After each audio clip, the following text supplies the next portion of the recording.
Hello everyone, it's Autumn again, and I want to talk to you about herbs, health, and healing. And today we are going to be talking about some of my favorite intermediate herbal remedy books. So I think it was like a week and a half ago, I did maybe it was last week, a post about some of my favorite beginners herbal books. And today I want to just dive a little bit deeper with that. And today I actually have the camera turned around the right way. Go figure. So one of the first ones that I want to be able to talk to you guys about is Healing Herbs for Women, A Guide to Natural Remedies by Deb Soul. And so I know last time I focused a lot with Rosemary Gladstar. She's one of my favorite beginners herbalists, book writers and teachers.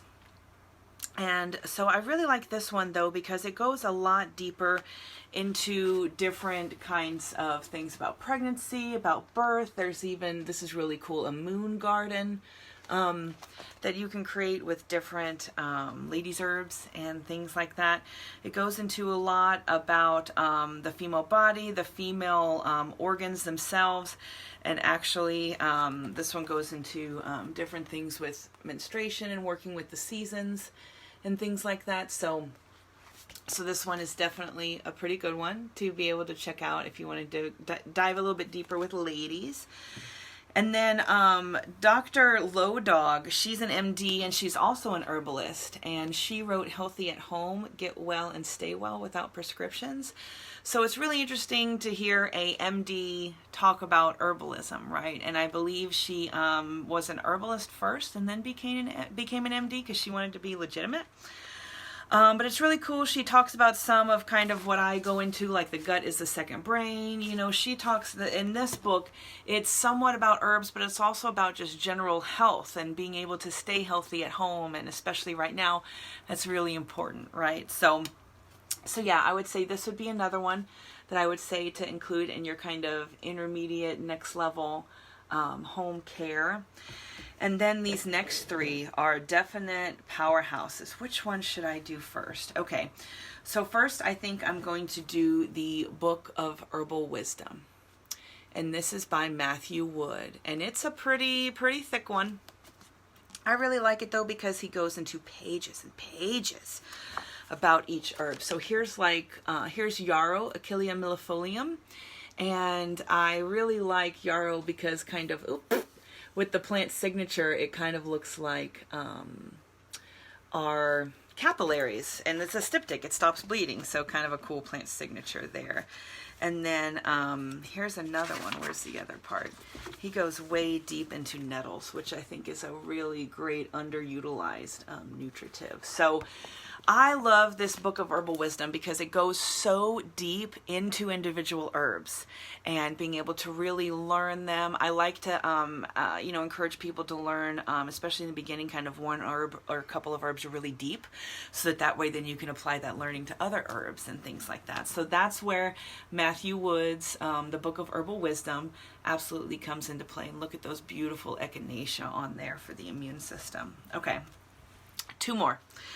So this one on adaptogens. So herbs for strength, stamina, and stress relief. I mean, a whole freaking book on adaptogens. I'm so excited.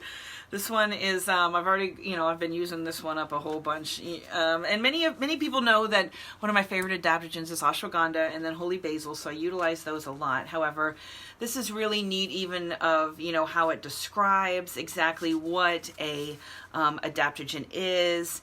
And it goes into a lot of, overviews of adaptogens, them with stress response, actions of adaptogens, histories of adaptogens, and then, of course, monographs of adaptogens. So here's kind of that ashwagandha one that I was telling you about. So pages and pages and pages on one single herb, which I think is really, really great. It talks about in the end adaptogens as food and things like that. So again, this is Adaptogens by David Winston and Stephen Mames, if I'm pronouncing that right. But I love this book to be like, okay, which adaptogen is right for which person?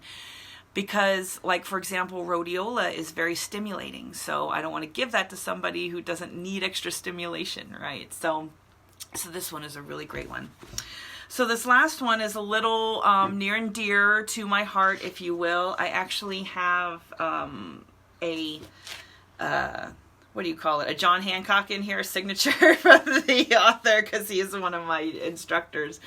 But this one is the Herbal Medic. So volume 1, I believe he has volume 2. I need to get that as well. So a practical clinical herbalism and first aid. So by Sam Kaufman and Katia Lamone and then David House. So Katia Lamone actually teaches the Mother Maiden Crone class at the Herbal Medics Academy. And so I learned with Sam at the Herbal Medics Academy for the Apothecarist program. So this one's really close to my heart. I mean, Sam, he has such, he was a field medic with the U.S. military and everything like that. And then now he's an herbal medic. So in here, you know, I mean, he goes into some of the basics, but he goes into processes of disease within the body, formulations for home during the end of the world, distilling alcohol, snake bites, bone fractures, post-disaster clinic setup. You know, I mean, helping people give birth in the Armageddon and things like that. So wildcrafting and on all kinds of different levels. So the Herbal Medic is a really great one to be able to take it to a whole nother, absolutely deeper level. And there's like these awesome tables in here to be able to see what do you do for an ear infection, gastric reflux, gastroenteritis, malaria, you know, all these different kind of herbal concoctions that you can be able to utilize.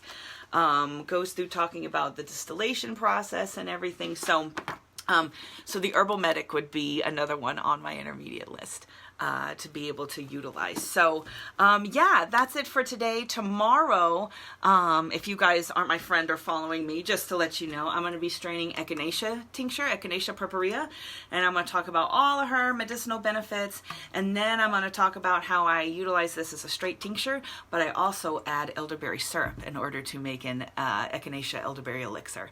So that'll be really fun. Just going to go over that real quick tomorrow. Yeah, I hope that this was helpful. Sorry it's been a few days since I've been live.